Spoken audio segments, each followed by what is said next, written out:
મહીસાગરના પ્રથમપુરમાં ફેર મતદાન પૂર્ણ થયું. કુલ 71.33% મતદાન નોંધાયું.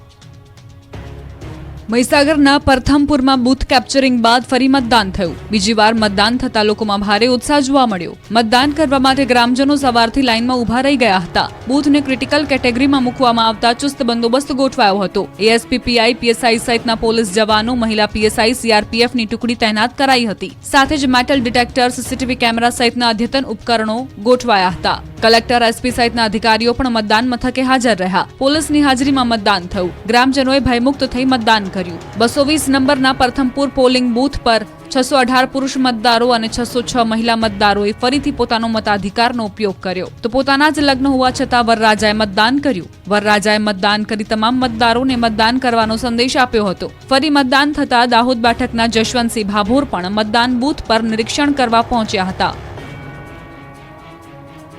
અમરેલીના વિવાદ અંગે રૂપાલાએ બોલવાનું ટાળ્યું. સવાલ કરતા કહ્યું, બસ હવે રહેવા દો. શતાબ્દી મહોત્સવમાં હાજરી આપી હતી અને રાજકોટના પ્રેમગઢમાં હતો શતાબ્દી મહોત્સવ. પ્રેમગઢ ગામને 100 વર્ષ પૂર્ણ થતા શતાબ્દી મહોત્સવમાં તેઓએ હાજરી આપી હતી. ઉપવાસીઓની સાથે રામ રામ કરવા માટેનો અવસર આપ્યો. બધાનો આભાર. જય સૂર્યદેવ. હવે બસ હવે રહેવા દો. એ એટલા હાટું ના મને ખબર.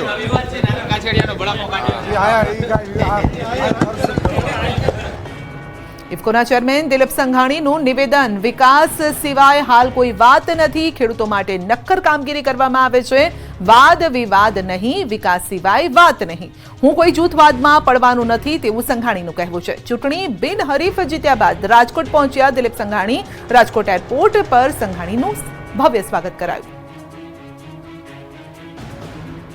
ઇફકોમાં જયેશ રાદડિયાની જીત બાદ ભાજપમાં મોટો ભડકો થયો છે અને સૌરાષ્ટ્રના સહકારી આગેવાન બાબુ નસીતે જયેશ રાદડિયા સામે મોરચો માંડ્યો. ઇફકોની ચૂંટણી બાદ સહકારી ક્ષેત્રમાં ભાજપનો આંતરિક વિવાદ સપાટીએ આવ્યો છે. રાજકોટના જ એક સહકારી આગેવાન હવે આ મામલે જંગે ઉતર્યા છે. ઇફકોમાં જયેશ રાદડિયાની જીત બાદ ભાજપમાં મોટો ભડકો થયો છે. ભાજપમાં હવે પાર્ટી સામે વિરોધના સૂર ઉઠ્યા છે. ત્યારે સૌરાષ્ટ્રના સહકારી આગેવાન બાબુ નસીતે જયેશ રાદડિયા સામે મોરચો માંડ્યો છે. પક્ષના મેન્ડેટની અવગણના કરનારા રાદડિયા સામે તાત્કાલિક કાર્યવાહીની માંગણી ઉઠી છે. સૌરાષ્ટ્રના સહકારી આગેવાન બાબુ નસીતે જયેશ રાદડિયા સામે મોરચો માંડી આક્ષેપો કરતા ખળભળાટ મચી ગયો છે. બાબુ નસીતે ઈલુ પ્રથા દૂર કરવાની પાટીલની પહેલની પ્રશંસા કરી. સાથે જ ભાજપના મેન્ડેટનો અનાદર કરનાર સામે કાર્યવાહીની માંગ કરી. બાબુ નસીતે કહ્યું કે જેમ મારી સામે કાર્યવાહી થઈ છે તેમ જયેશ રાદડિયા સામે પણ કાર્યવાહી કરવામાં આવે. ઇફકોની ચૂંટણીમાં બિપિન પટેલની હાર નથી થઈ, પરંતુ ભાજપની હાર થઈ છે. બીજી બાજુ સહકારી આગેવાન બાબુ નસીતના આક્ષેપો પર જયેશ રાદડિયાએ પલટવાર કર્યો છે. રાદડિયાએ કહ્યું કે મેં પાર્ટી વિરુદ્ધ કોઈ કામ કર્યું નથી. જે લોકો મારો વિરોધ કરે છે તે લોકો ખેડૂત વિરોધી છે. મેં પાર્ટી માટે લોકસભા ચૂંટણીમાં કામ કર્યું છે. રાદડિયાએ વધુમાં કહ્યું કે આજ દિન સુધી મેન્ડેટની જાણ મને નથી. મેં મેન્ડેટના નિર્ણય પહેલા ફોર્મ ભર્યું હતું. સમગ્ર બોર્ડના નિર્ણયને લઈ ફોર્મ ભર્યું હતું. એ બિપિનભાઈની હાર નથી, એ ભારતીય જનતા પાર્ટીની હાર છે એવું હું માનું છું. આપણી માની હાર થાય ત્યારે કોઈ મૂંગું ન બેસી શકે. અને ત્યારે હું એવું માનું છું, પાટીલ સાહેબને પણ કહેવા માનું છું કે 113 મત જીતેલા ઉમેદવારને મળ્યા છે. તો એ જીતેલા ઉમેદવાર જે 113 લોકો છે આઈડેન્ટિફાય થાય. એમની સામે મારી ઉપર જેવા પગલાં લેવામાં આવ્યા હતા એવા જ પગલાં લઈએ. હું આજે ઇફકોમાં જીતીને આવ્યો. હું ભારતીય જનતા પાર્ટીનો કાર્યકર્તા છું. સામેવાળો કોંગ્રેસનો કોઈ જીતો હોય તો સ્વાભાવિક રીતે કહી શકીએ કે કોઈ કોંગ્રેસને આપણે મદદ કરી હોય. હું પણ ભારતીય જનતા પાર્ટીનો ધારાસભ્ય છું અને કાર્યકર્તા છું. એટલે ઇફકોની અંદર પણ ભાજપની જ જીત થઈ છે. સૌરાષ્ટ્ર બાદ હવે મધ્ય ગુજરાતના એપી સેન્ટર વડોદરામાં ભાજપનો વિખવાદ સપાટી પર આવ્યો. 2 દિવસથી સૌરાષ્ટ્રમાં ભાજપનો આંતરિક ઉભરો સામે આવી રહ્યો છે. ત્યારે હવે આ વિવાદ મધ્ય ગુજરાત સુધી પહોંચી ગયો છે. મધ્ય ગુજરાતના એપી સેન્ટર વડોદરામાં ભાજપમાં ભડકો થયો. મતદાન પૂર્ણ થતાં જ ભાજપનો આંતરિક વિવાદ સામે આવ્યો છે. વડોદરાના ભાજપની વોર્ડ કક્ષાની જૂથબંધી સપાટી પર આવી. ભાજપ મહિલા કોર્પોરેટર સામે પક્ષના કાર્યકરોએ દેખાવો કર્યા. બહિષ્કારના પોસ્ટર સાથે આજવા રોડ પર દેખાવો કર્યા. અગાઉ ભાજપ કાર્યકર્તા હિરેન બ્રહ્મભટ્ટ સામે મહિલા કોર્પોરેટરે લગાવ્યા હતા આક્ષેપો. હવે હિરેન બ્રહ્મભટ્ટના સમર્થનમાં કાર્યકર્તાઓ સામે આવ્યા. મહિલા કોર્પોરેટર માફી માંગે તેવી માંગ કરી. ગુજરાતમાં મતદાને 5 દિવસ બાદ સુરતના કોંગ્રેસના ઉમેદવાર નિલેશ કુંભાણીનો હાઈ વોલ્ટેજ ડ્રામા. કહ્યું કે મેં કોંગ્રેસ સાથે 2017નો બદલો લીધો. ગુજરાતમાં મતદાન પૂર્ણ થયા બાદ અચાનક જ સુરત કોંગ્રેસના ઉમેદવાર નિલેશ કુંભાણી પ્રગટ થયા. મીડિયા સમક્ષ આવી હાઈ વોલ્ટેજ ડ્રામા કર્યો. સુરત લોકસભા ચૂંટણીમાં હાઈ વોલ્ટેજ ડ્રામા સર્જનાર કોંગ્રેસના ઉમેદવાર નિલેશ કુંભાણી છેલ્લા 22 દિવસથી ગુમ હતા. ત્યારે મીડિયા સમક્ષ હાજર થયા અને તેમણે કોંગ્રેસ પર આક્ષેપ કરતા કહ્યું કે મેં નહીં, કોંગ્રેસે મારી સાથે ગદ્દારી કરી છે. જો કે વધુમાં તેમણે કહ્યું કે મારે ભાજપ સાથે કંઈ લેવા દેવા નથી. નિલેશ કુંભાણીએ કોંગ્રેસ પર સણસણતા આક્ષેપ કરતા કહ્યું કે કોઈ માયનો લાલ પેદા નથી થયો જે મને મારી શકે. કોંગ્રેસના સુરતના 5 નેતાઓના કારણે મેં આ કર્યું છે. મારા ટેકેદારો કોંગ્રેસના કાર્યકર્તાઓ છે. હું અને મારા ટેકેદારો એક સાથે છીએ. કોંગ્રેસે વિરોધ કરવાનું શરૂ કર્યું એટલે કોંગ્રેસના નેતાઓએ 2017માં મારી સાથે બદલો લીધો. એટલે મેં આ પરિવાર સાથે બદલો લીધો છે.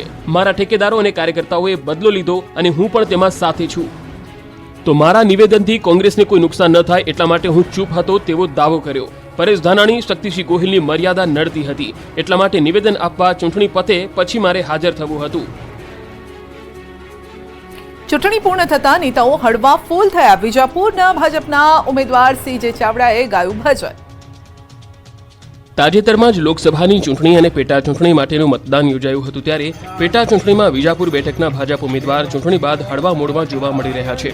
CJ ચાવડાનો અલગ અંદાજ સોશિયલ મીડિયામાં વાયરલ થઈ રહ્યો છે. ચૂંટણી બાદ જાણે હળવાશ અનુભવતા હોય તેમ પામોલ ગામે તેઓ ભજન કીર્તન કરતા જોવા મળ્યા હતા. અલગ અંદાજમાં જોવા મળેલા CJ ચાવડાનો એક વિડીયો વાયરલ થઈ રહ્યો છે. ઉલ્લેખનીય છે કે પામોલ ગામે આયોજિત ધાર્મિક પ્રસંગમાં હાજરી આપી તેમણે ભજનનો લાભ લીધો હતો. ધોરણ 10નું 82.56% પરિણામ જાહેર થયું. 30 વર્ષનું રેકોર્ડ બ્રેક પરિણામ છે અને ગરીબ ઘરની વિદ્યાર્થીનીઓએ માર્યો ડંકો. ગુજરાત માધ્યમિક અને ઉચ્ચતર માધ્યમિક શિક્ષણ બોર્ડ દ્વારા ગત માર્ચ માસમાં યોજાયેલી ધોરણ 10ની પરીક્ષાનું પરિણામ જાહેર કરવામાં આવ્યું. આ વર્ષે 82.56% રિઝલ્ટ આવ્યું છે, જ્યારે ગત વર્ષ 2023 કરતા 17.94% પરિણામ વધ્યું છે. આ વર્ષે 30 વર્ષનું રેકોર્ડ બ્રેક રિઝલ્ટ આવ્યું. આ વર્ષે છોકરાઓ કરતા છોકરીઓએ બાજી મારી છે. 2023 કરતા આ વર્ષે 17.94% વધુ પરિણામ આવ્યું છે. સૌથી વધુ ગાંધીનગર જિલ્લાનું 87.22% પરિણામ આવ્યું. સૌથી ઓછું પરિણામ 74.57% પોરબંદર જિલ્લાનું આવ્યું છે. રાજકોટનું પરિણામ ગયા વર્ષની સરખામણીએ 12.49% વધીને 85.23% આવ્યું છે. સારું પરિણામ આવતા વિદ્યાર્થીઓમાં ખુશીની લહેર. સુરત જિલ્લાનું 86.75% પરિણામ જાહેર કરવામાં આવ્યું. સુરતમાં ગેરેજ ચલાવનારની પુત્રી 10મા ધોરણમાં સારા માર્ક્સ સાથે પાસ થઈ, તો બીજી તરફ ચાલુ પરીક્ષાએ પિતા ગુમાવનાર પુત્ર પણ સારા માર્ક્સ સાથે પાસ થયો છે.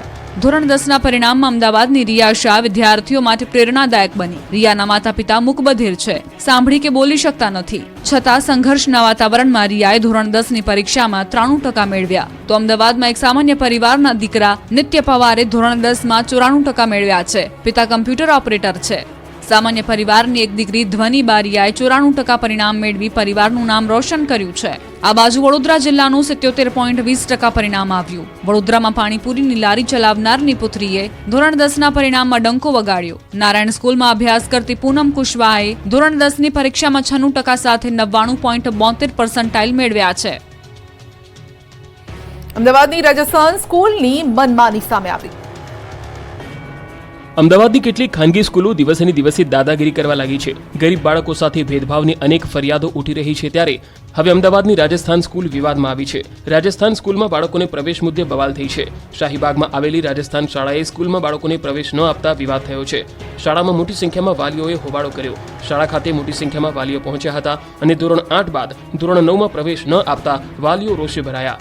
વાલીઓએ ડીઈઓના આદેશના પણ અનાદર કર્યાનો આરોપ લગાવ્યો. ભરૂચમાં સુરક્ષાને લગતી માહિતી મોકલવાનો આ મામલો છે અને CID ક્રાઇમે જાસૂસ પ્રવીણ મિશ્રાને સાથે રાખી તપાસ હાથ ધરી. અંકલેશ્વર સ્થિત તેના ભાડાના મકાનમાં તપાસ કરી દેશની ગુપ્ત માહિતી પાકિસ્તાનને પહોંચાડતો હોવાનું આવ્યું હતું બહાર. મોરબીના યુવાનોએ પેલેસ્ટાઇનના ધ્વજ લગાવવાના મામલે એસઓજીને મહત્વની સફળતા મળી છે. યુવકો મોરબીના હોવાનું એસઓજી ટીમની તપાસમાં ખુલ્યું છે.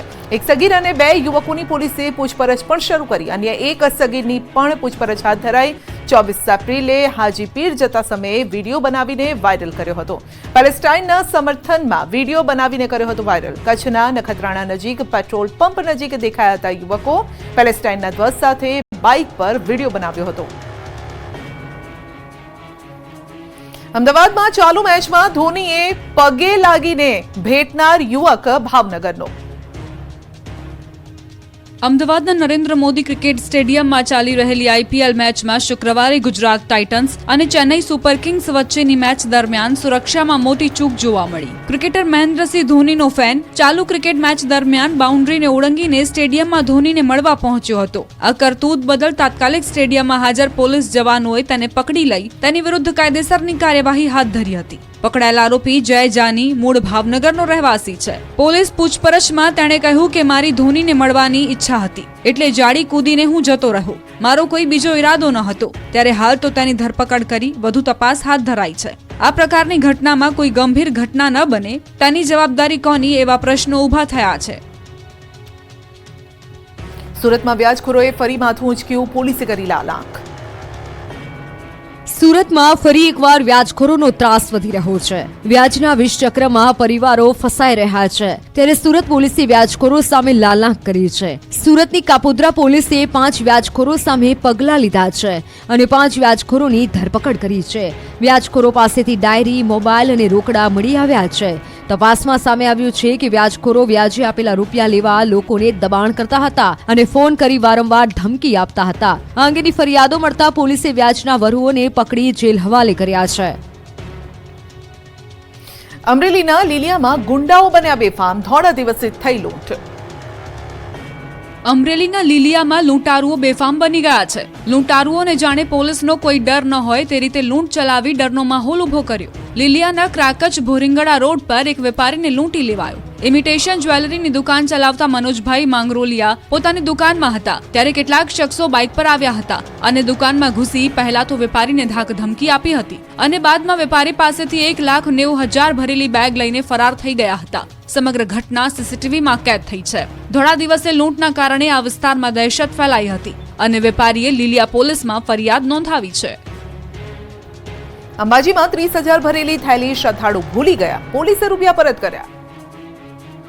પોલીસનું નામ પડતા જ પહેલા તો આપણા ચહેરા પર ડરનો ભાવ જોવા મળે. પોલીસ આપણી રક્ષા માટે હોય છે અને પોલીસ આપણી રક્ષા ખૂબ જ ઈમાનદારીથી નિભાવે પણ છે, જેનું જીવતું જાગતું ઉદાહરણ સામે આવ્યું છે.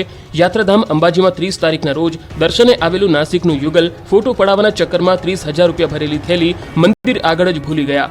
શ્રદ્ધાળુ થેલી ભૂલીને નાસિક ચાલ્યા ગયા. અંબાજી મંદિરના સીસીટીવીમાં તપાસ કરતા પીળા રંગની એક થેલી શ્રદ્ધાળુ ભૂલી ગયા હોવાનું જાણવા મળ્યું. પોલીસે થેલી ખોલતા અંદરથી 500 રૂપિયાની 60 નોટ મળી આવી. ત્યારબાદ નાસિક ચાલ્યા ગયેલા શ્રદ્ધાળુને પોલીસે ફોન પર જાણ કરી. નાસિકથી શ્રદ્ધાળુ અંબાજી પરત આવ્યા અને 30,000 રૂપિયા પૂરા તેમને પરત કર્યા. 10 દિવસ બાદ પણ ભૂલી ગયેલા રૂપિયા પરત કરી ઉત્કૃષ્ટ કામગીરી કરી છે. રૂપિયા ગુમ થયાને લઈ શ્રદ્ધાળુઓએ તમામ આશા છોડી દીધી હતી. ત્યારે હવે તેમને રૂપિયા પરત મળતા તેમની ખુશીનો કોઈ પાર નથી. તેઓ પોલીસની કામગીરીને બિરદાવી રહ્યા છે. સુરતમાં ખોદકામ દરમિયાન 15થી વધુ ઐતિહાસિક તોપ મળી આવી. સુરતના બોમ્બે માર્કેટ નજીક એક પ્લોટમાં ખોદકામ દરમિયાન 15થી વધુ ઐતિહાસિક તોપ મળી આવી છે. ખોદકામ દરમિયાન મળી આવેલી તોપ કેટલી જૂની છે તેની હાલ તો જાણકારી સામે નથી આવી, પણ એક સાથે આટલી બધી તોપો મળતા લોકોમાં કુતૂહલ થયું છે. આ ઐતિહાસિક તોપો વજનમાં ભારે છે. આ તોપો ઘણી જૂની હોવાનું લાગી રહ્યું છે. ખોદકામ દરમિયાન આ તોપો જમીનમાં દટાયેલી હાલતમાં મળી આવી હતી. અગાઉ પણ સુરતમાંથી ઘણી જગ્યાએ ખોદકામ દરમિયાન આવી વર્ષો જૂની તોપ મળી આવી હતી. તે લગભગ 15મી થી 16મી સદીની વચ્ચે જ્યારે સુરતની ફરતે કોટ બનાવાયો હતો અને તેની ઉપર આક્રમણકારોના હુમલા થયા હતા તે વખતે ઉપયોગમાં લેવાયેલી તોપ હોવાનું કહેવામાં આવી રહ્યું હતું. હવે ફરી એક સાથે 15થી વધુ તોપો મળી આવી છે. આર્કિયોલોજીકલ સર્વે વિભાગની મદદ લઈને આ તોપના સુરતના ભવ્ય ઇતિહાસમાં છેડો ક્યાં હતો તે શોધવાનો પ્રયાસ થશે. ખંભાતના પાંદડ ગામમાં ક્ષત્રિય સમાજના બલિદાનના પુરાવા મળ્યા.